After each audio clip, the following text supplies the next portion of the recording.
video, we're going to begin with chapter 1. The title of the chapter is What is Statistics? So in this chapter, we're going to take a look at a few of the definitions that we're going to be using throughout the course. Now, the first definition we're going to look at is actually the definition of the science itself, the statistic. So I have a simple description, a one-liner description of what statistic is. I'm sure you all have heard about statistics. We hear them all the time, and we probably use them ourselves. So here's how I choose to define what the statistic is. I'm going to call it the science of collection, summarization, analysis, and interpretation of data. So that's what it embodies.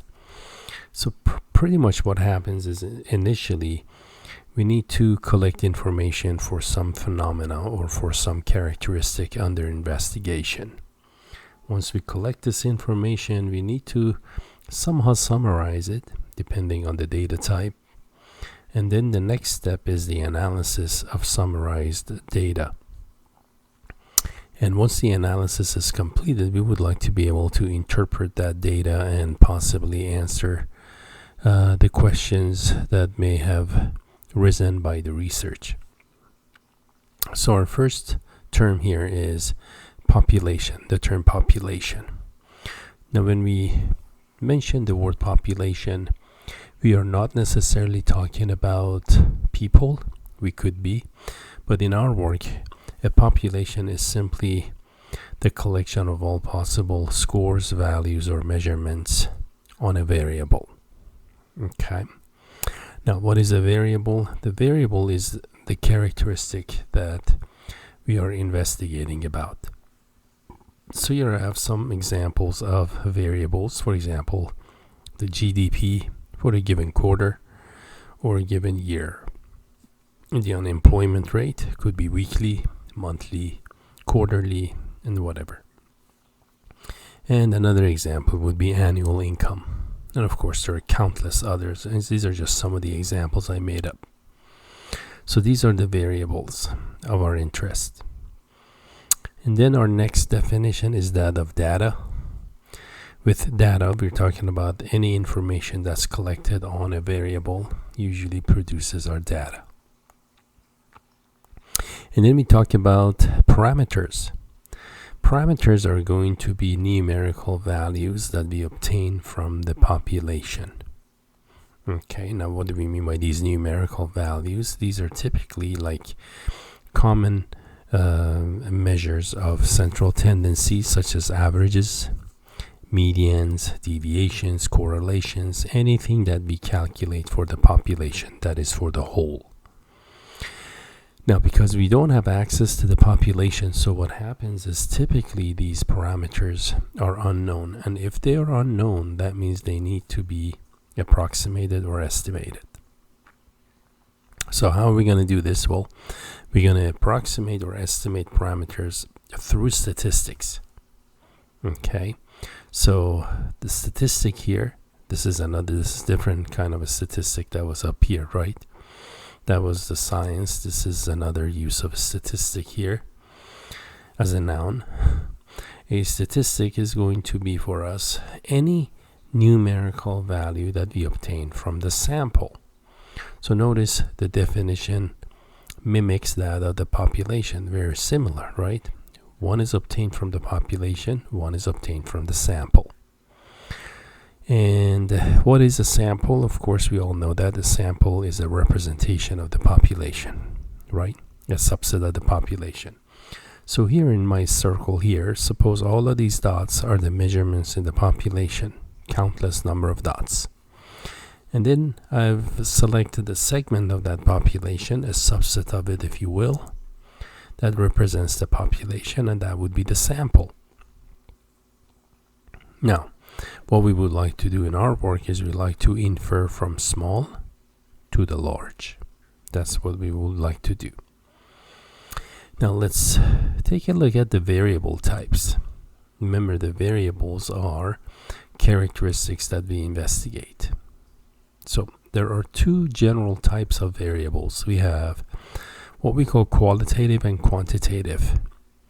Now, qualitative is just that. It's more of a quality or an attribute.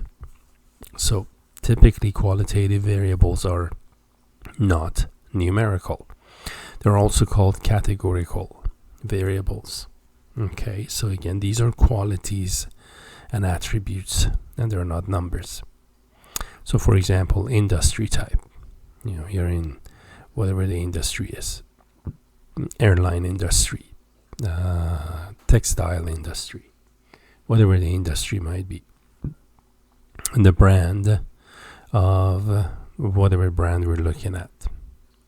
And a company name. These are all examples of qualitative information, qualitative data.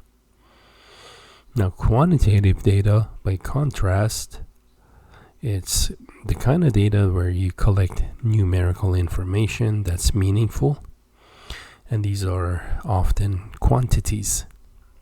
So example of quantitative data would be weight, like height, blood pressure, price to earning ratio, P ratios, so on and so forth. Now here I have a note.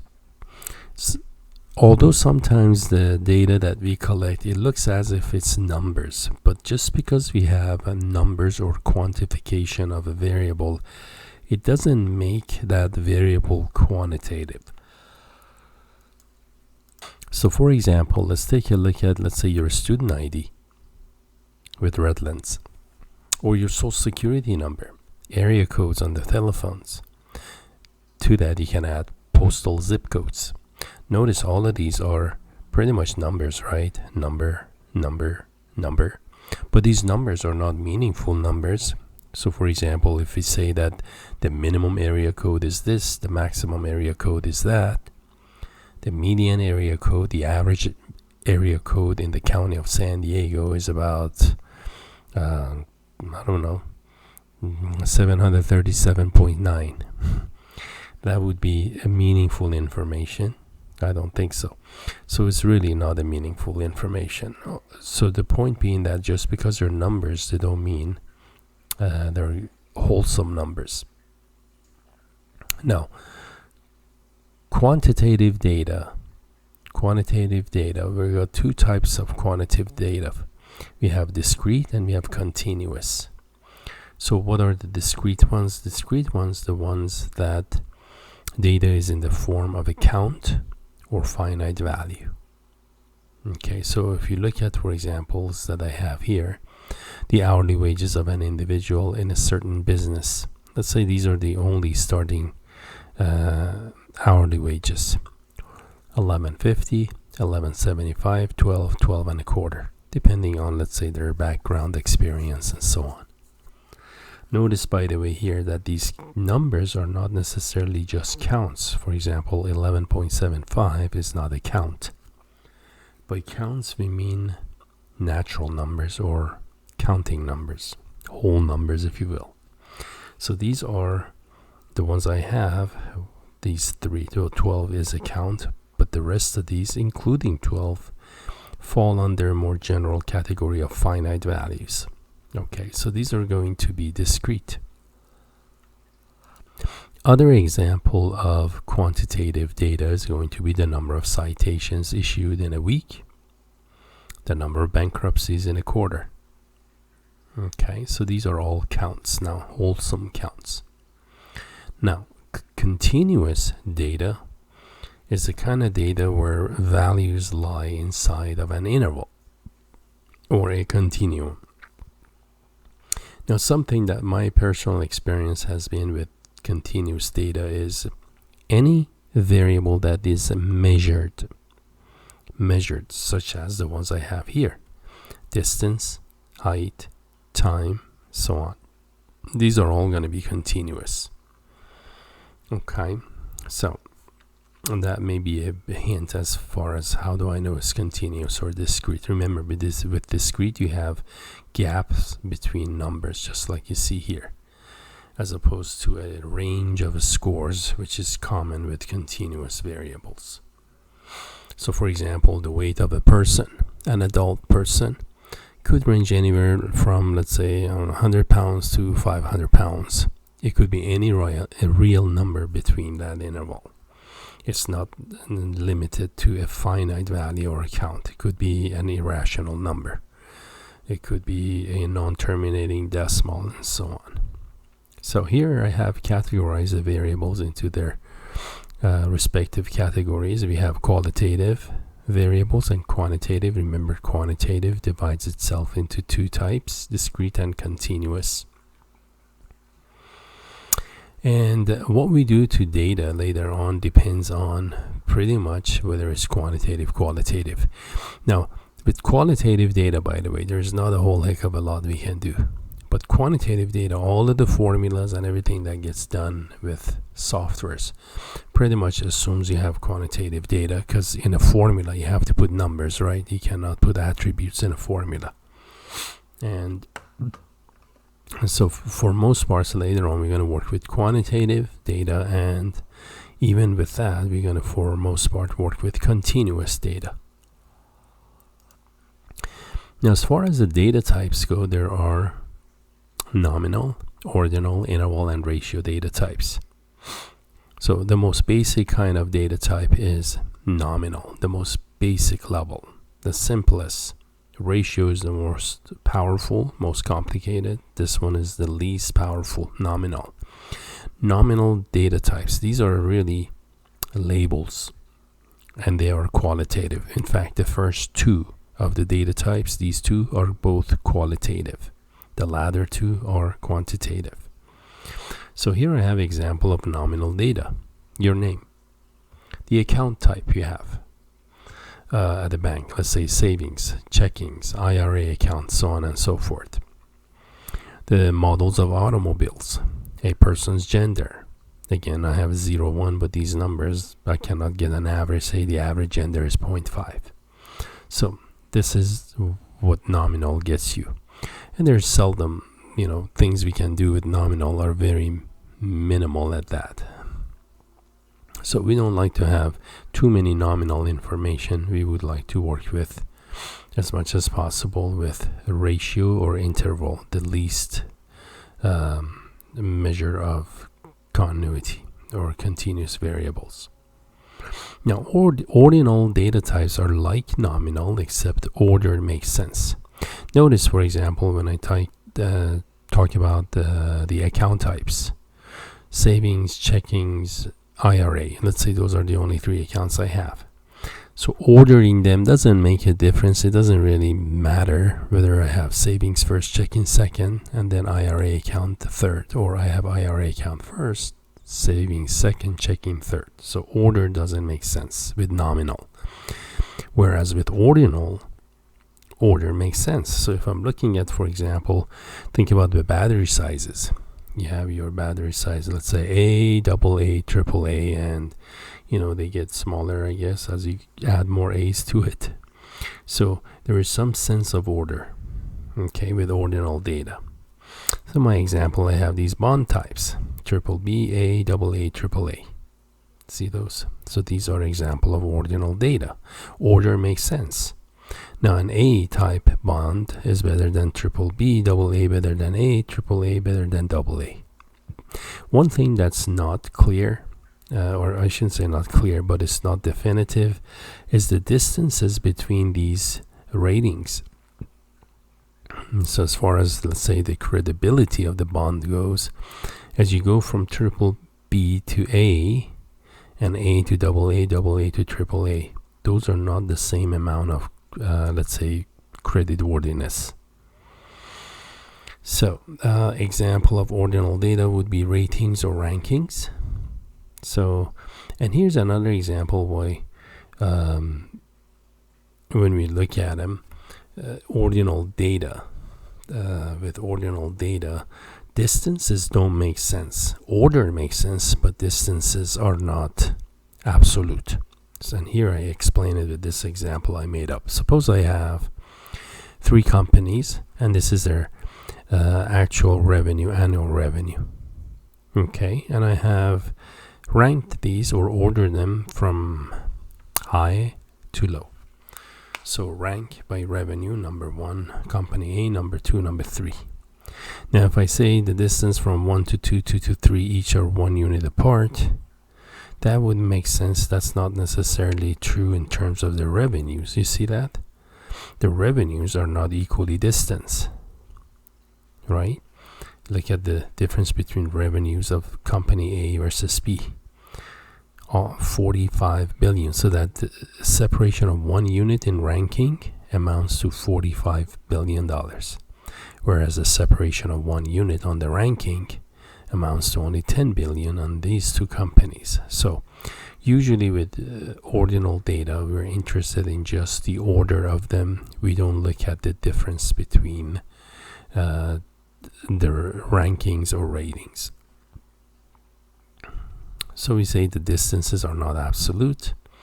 Therefore, subtraction and division are invalid operation with these kind of data. Remember, for most parts, these are qualitative data, right? This one is ranked the best, next best, last best. So these are not quantities. These are more of an attribute. So anything you do with qualitative data, you can do with these rankings, ordinal data or nominal data. The next type of data is interval data. Now with interval data, it's kind of like ordinal, except now differences are meaningful. But what is not meaningful are the ratios. So you cannot form quotients or divisions. And also equally as important is that the 0 is not absolute. That means it doesn't mean the complete absence of that attribute. Okay, or characteristic. It's more of an arbitrary location. Okay, so for example, when I say temperature, I have 2 examples, time and temperature, the most common types, textbook types. Think about midnight, the beginning of the day, just past midnight. And as the clock runs for 24 hours until it reaches 0 again. Does that mean the moment the time reaches 0, there is no time? Look at temperature, 0 degrees Fahrenheit. Does that mean complete absence of heat? No. So again, for these examples, the 0 is an arbitrary location and it's not an absolute measure. Now here I have another example. Let's say in one location the temperature is 50 degrees Fahrenheit tonight, and another location on Earth 100 degrees Fahrenheit. We cannot say this location is twice as warm as 50 degrees. Again, the reason because the nature of that variable temperature is not ordinal. Okay. It is not ratio because it is interval ratio. Because it is interval data. So ratios don't make sense. That's why I cannot say twice as warm. That means I'm dividing 100 by 50, which I'm not allowed to do. Ratios are meaningless. Now, for ratio scale measurements, these are like intervals. The difference is ratio makes sense. And 0 also means complete absence of that substance, material, or attribute. So, 0 money. How much cash you have on you right now? I don't have any. So that would be 0, means there is no money. It's not like, well, depending on what time of the day that 0 happened. Okay. So, and if you look at $500 to $1,000, if somebody has $1,000 and I have $500, this person has twice as much as I do. Okay, so ratios make sense here. Now, of course, many of our procedures later on require we have at least interval scale data. Okay. As far as the 4 types of data go, ratio data are the best that we can hope for. They're the strongest of data types, and you can do just about everything that we do in this course. You can do it with ratio scale measurement. Now, this is a summary in your book of how they organize this information. So we're looking at, again, the measurement types, the data types. There are 4 types of measurements or data types: nominal, ordinal, interval, ratio, as you go from left to right. Now with nominal data may only be classified. Remember, these are just labels, and these are examples of them. The make of a car, the jersey numbers of football players, again, like number 33, Tony Dorsett. There you go. It's just a label for that player. It doesn't mean if somebody's number 33, another person is number 10, that 33 necessarily is a better player than those who were jersey number 10. Ordinal data is ranked or ordered from low to high, typically. So these are examples. Your ranking in the class, team standings in the Southeastern Conference. With interval data measurements, meaningful differences between values. Okay, but remember, ratios are not meaningful. Temperature and dress sizes, for example. Your dress size is 10, 12, 14. So we can say the 14 is almost 40% larger than a 10. But the distance between them makes sense. It's 2 sizes. A size 14 dress is 2 sizes bigger than a size 12. Let's say my sizes are 10, 12, 14. The size 12 is 2 sizes bigger than 10. The 14 is 2 more than 12. And that's the best we can do with those.